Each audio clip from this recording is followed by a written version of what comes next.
नमस्कार दोस्तों, जैसे कि हमने पहले भाग में देखा था कि श्री कृष्ण ने भीष्म पितामह से कहा कि तुम्हें अपना पिछला जन्म याद है। तो इसके बाद भीष्म पितामह ने कहा कि मुझे मेरे पिछले 10 जन्म याद है, जिसमें मैंने शायद ही कोई ऐसा पाप किया हो जिससे मुझे यह असहनीय पीड़ा भोगनी पड़ रही है। तो दोस्तों, अब आगे की कहानी पर आते हैं। तो दोस्तों, यह सब कहने के बाद श्री कृष्ण ने भीष्म पितामह के सामने बैठकर कहा, हे पितामह, आपको अपने केवल 10 ही जन्म याद है, परंतु मैं आपको आपके पूर्व के कई जन्म और उसमें किए गए पाप भी बता सकता, और संभवत इससे आपको स्पष्ट हो जाएगा कि उसी के कारण आपको यह अपार कष्ट भोगना पड़ रहा है। दोस्तों, इतना सुनकर भीष्म पितामह के मुखमंडल पर ऐसे भाव आ जाते हैं कि मानो अब उनकी बहुत बड़ी समस्या का निवारण होने वाला है। भगवान श्री कृष्ण आगे कहते हैं, यह बात आपके 10 जन्मों से पूर्व की है, जब आप एक राजकुमार हुआ करते थे और अक्सर आखेट की मनसा से एक वन से दूसरे वन की यात्रा किया करते थे। ऐसे में एक दिन जब आप एक वन से गुजर रहे थे,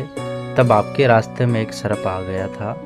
तब आपने बिना कुछ सोचे समझे उसे अपने रास्ते से हटा दिया, परंतु दुर्भाग्यवश वह सर्प कांटों की झाड़ियों में जा फंसा। वह झाड़ियों में जितना अधिक निकलने का प्रयास कर रहा था, उतने ही कांटे उसकी पीठ पर चुभ रहे थे और बार बार जकड़ रहे थे, और इस प्रकार से वह सांप लगभग 18 दिनों तक उसी कष्टदायक अवस्था में जीवित रहा। और उसी दौरान उसने ईश्वर से यह प्रार्थना की कि जिस तरह से मैं तड़प तड़प कर मृत्यु को प्राप्त हो रहा हूँ, ठीक उसी प्रकार से उस राजकुमार को भी मृत्यु प्राप्त होनी चाहिए। अतः एक दिन उसने अपने प्राण त्याग दिए। इसी वजह से भीष्म पितामह, आप अपने पाप का फल भोग रहे हैं। इतना सुनते ही पितामह के मन में एक नया प्रश्न जन्म ले लेता है। वह कहते हैं कि हे जगत गुरु श्री कृष्ण, यदि ऐसा है तो फिर मैं अपने पूर्व के 10 जन्म बिना किसी कष्ट के बीते, आखिर ऐसा क्यों? मुझे उस पाप की सजा अगले जन्म में नहीं बल्कि इसी जन्म में मिली है। तब भगवान श्री कृष्ण कहते हैं, उसके पीछे का मुख्य कारण पितामह यह है कि उन जन्मों में आपने कोई कृत्य नहीं किया था जो पाप की श्रेणी में आता हो, इसलिए आपको उन जन्मों में उस सर्प का श्राप नहीं लगा।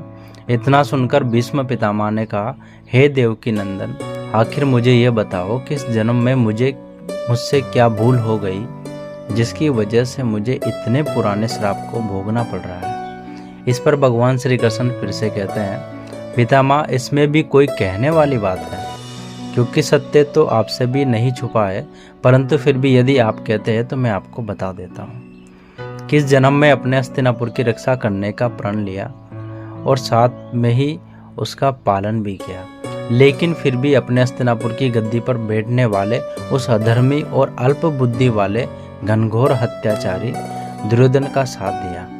बस यही आपके पहले पाप की शुरुआत थी। इसके बाद आपसे दूसरा पाप तब हुआ जब आपकी आंखों के सामने उस भरी सभा में पांडवों के साथ युद्ध क्रीड़ा में छल और आपकी कुलवधू का चीरहरण हुआ।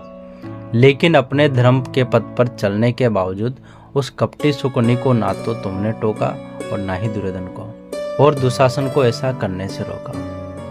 बस इन्हीं कुछ पाप के कारण आपके श्राप का श्रेय हो गया और पूर्व जन्म का वह पाप पुण्य फिर से फलित हो गया। मानो कि अब उनके सारे कष्ट समाप्त हो गए हैं। उन्होंने भगवान श्री कृष्ण का हाथ थाम लिया और श्री कृष्ण ने ही भीष्म पितामह को अपने हृदय से लगा लिया। इसके बाद जल्द ही सूर्य देव उत्तरायण हो गए और माघ मास का शुक्ल पक्ष आ गया। तब भीष्म पितामह ने अपनी देह त्यागी और वह सदा सदा के लिए परमात्मा में विलीन हो गए। इससे हमें जानने को मिलता है कि हमें कभी भी अपने कर्मों को नहीं भूलना चाहिए। सदैव हमें अच्छे कर्म करने चाहिए, ना ही मन में किसी के लिए द्वेष भावना होनी चाहिए और ना ही अपने मन में किसी के लिए गंदे विचार। कौरव और पांडवों के बीच कुरुक्षेत्र में हुआ यह युद्ध 18 दिनों तक चला था। इस युद्ध में पहले 10 दिनों तक कौरवों की ओर से भीष्म पितामह सेनापति थे। अर्जुन ने शिखंडी को ढाल बनाकर भीष्म पर तीरों से वर्षा कर दी।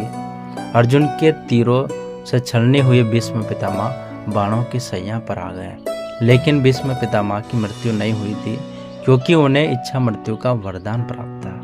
अपनी देह का त्याग करने के लिए भीष्म पितामह ने उत्तरायण का इंतजार किया। माघ मास की अष्टमी के दिन उन्होंने अपनी देह का त्याग किया था। माघ मास की अष्टमी तिथि को भीष्म अष्टमी मनाई जाती है। इसी दिन सूर्यदेव उत्तरायण होते हैं। इसी दिन महाभारत के बाद 8 दिनों तक बाणों की सैया पर लेटे रहे भीष्म पितामह को इच्छा मृत्यु का वरदान प्राप्त था। यह वरदान भीष्म को उनके पिता ने दिया था।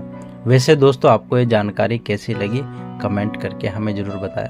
और यदि आप लोग भी भगवान श्री कृष्ण जी को सच्चे दिल से मानते हैं तो इस वीडियो को लाइक और हमारे चैनल को सब्सक्राइब जरूर करें।